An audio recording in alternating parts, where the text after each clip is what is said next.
kizibu nnyo abantu okugoberera budget kubanga omuntu wa bulijjo akola emirimu gye anoonyamu ensonga emukwatako mu budget neebula.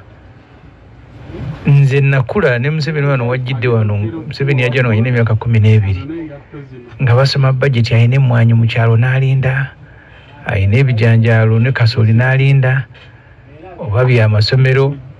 Naye kati saawa zino budget bagisoma neggwa omuntu nga talinaamu kyalabyemu kimukwatako. Budget eno nze nga Minister wa Finance, gavumenti y'Abalani eno aba n'okuyamba bwa Minister wa Finance of opposition. Era kitegeeza nga tuba kuba nga tuli mu gavumenti. Nze nalibadde Minister wa simanyi baba abumpa nga tuli ku opposition tugenda mu gavumenti nga babunzijako.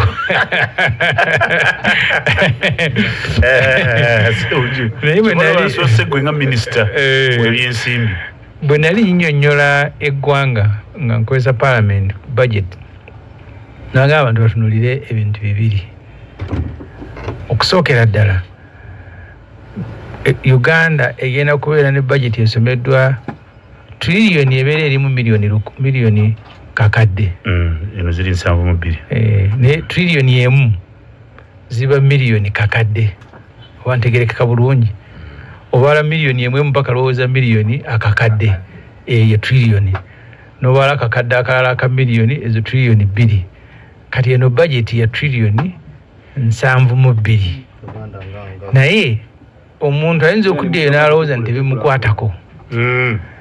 Bimukwatako kubanga bitya essente ezigenda okussa budget eno mu nkola trillion 27 za kwewola. Bwe zituuka okusasulwa Museveni si yazisasula, mwe basoloozamu omusolo mwe musasula. Nade nkigamba beekira nti bagenda basoma budget ne mulaba ng'ebali ewala. Bwe bitandika okubatuuka kule mumanya nti no budget ebakwatako. Olwaleero omuntu agula jiini, empale eya jiini oba engoye endala. Nina mukwano gwange nasomanga naye Masaka atunda ngoye azijja bweru. Yanga nti tubadde tunanga jiini wano emitwalo 28 nange olwaleero yayingidde emitwalo 4 kubanga okuyingiza jiini kati olugoye olulala mu Uganda okujjako omusolo bamala kupima mu kilo. Container bagipima mu kilo eba yangoye ne bagamba nti ziri kilo 10 buli kilo ejja kusasula sente bweziti. Kakati omuntu olugoye olukuli ku mubiri nadde ndine abavubuka abavuga piki mukirekawo nga amagambo. Liita y'amafuta emu eya petroli gy'oyiwa mu boda mu Uganda mulimu abantu abalina piki miliyoni 5 ezisinga obungi ozimanyi nti zikola mulimu gwa transport. Abalina piki mu Uganda kati bali miliyoni ezi. Buli liita y'amafuta gy'oyiwa mu boda gavumenti ekuggyako singi 135. Kati gwolowooza nti oba ovuze 409 naye nga omusolo baguggyeko baguggyako nga n'amafuta tonaba kugayiwa mu boda. So buli liita gy'oyiwamu manya nti gavumenti wali wadde ogigula nga 13,000 ne gavumenti yayongerako ezaayo zeesolozaamu omusolo 135. Bw'oba oyiyeemu liita ya diesel osasula 110 omusolo. Kati ezo sente Kasaija zabadde asoma ekkololo sente zammwe ze babasolozaamu ebinfula birungi. Kakati sente ezinassa mu nkola mu budget bwe twali tu Parliament nawe ekifaananyi ebyokutegera budget ya Uganda nenzire badde ntera nnyo okukyogera wano mu kyalo we twakuliranga emikolo egibeera ku kyalo.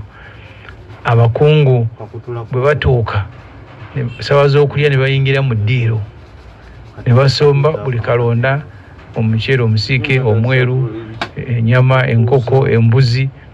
Mwe abasigadde eweeyo ne babayira ku lusinya ne mutuula ku tundubaali ne mutandika okweyagula enjala awo. Mukyusa olusiniya bayiyeko ebifi muli 20 bayiyeko ebifi 4 kuliko ebifi 4 engumi n'enyoka. Kakati ye budget ya Uganda gye basemye ekkololo olwaleero. Gavumenti mu Uganda mulimu abantu abali mu byobulimi be bayita subsistence nga tebali mu bya bulimi kufunamu ssente ne balimamu mmere na kulya.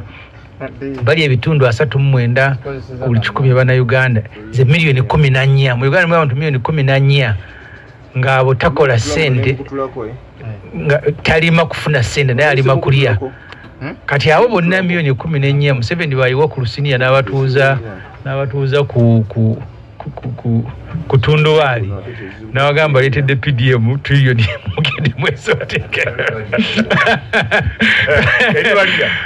aye yayingidde ne banne kuba mu budget yeno nadde ngaba muli olwaleero Museveni ayinamu trilioni namba yengo omunamakage ne bwamala nawaako ne abooluganda sale ayinamu bilioni 21 nti agenda kusupervisinga PDM bana balira ku Lusiniya ku Tunduwali Salim Sale yagenda okujjalawo bamulya bulungi operation wealth creation so mu budget ayinamu bilioni 21 supervising PDM by Salim Sale kati esente ebyobulimi byabadogamba ebyobulimi babyogera wano kubangalo ne mu kyalo gwe tagagenda kubuza kyalo ku kyalo nti wano government mu byobulimi byo etaddemu kigwe ng'omuntu so n'ekyo budget esomedde kolo mu kiteko mu kwatako nti buli muna Uganda kisooka asasula omusolo oyagala to yakujja katambula obwerere n'atali atakuba ya time naye buli kyokwesa mu bulamu bwo government ekisolozaako omusolo omwaka ogujja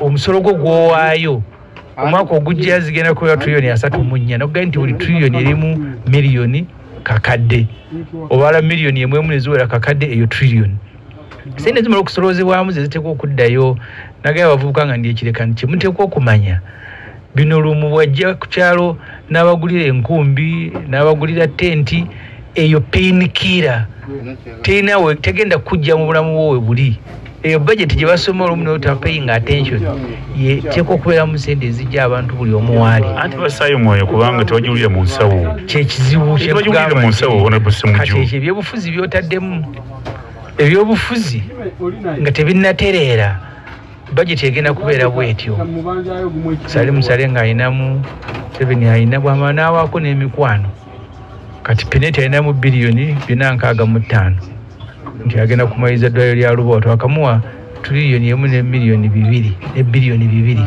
ye omuntu omu Peneti sasula za Kongo Museveni bwe yasindika botafiri ogende Kongo babbayo golodi ne babbayo timba ne bakwata abakazi kati Kongo buli mwaka tugisasula milioni bilioni 246 ze milioni za dola 65 olwaba ababbayo ebintu ne mbamu eza Peneti eza Roko ngwe ne mubajje na bilioni 14 yatunda ettaka ly'abasiraamu esembawule n'aliguza abantu babiri omu n'amuwaabira gwe yasembayo diguze yagenda okulituukako n'asanga liri kaali kamasasi ne ganyooka najja n'agawabira mubajje ne bamugamba nti batwala muzikiti gwa Supreme Council mubajje n'addukire wa munywanyi we Museveni kati mubajje yamuteeddemu bilioni 14 naye mwabaddemu n'ezaffe zena mugongo 2 mubajje ziyalidde ne basajja be kanzije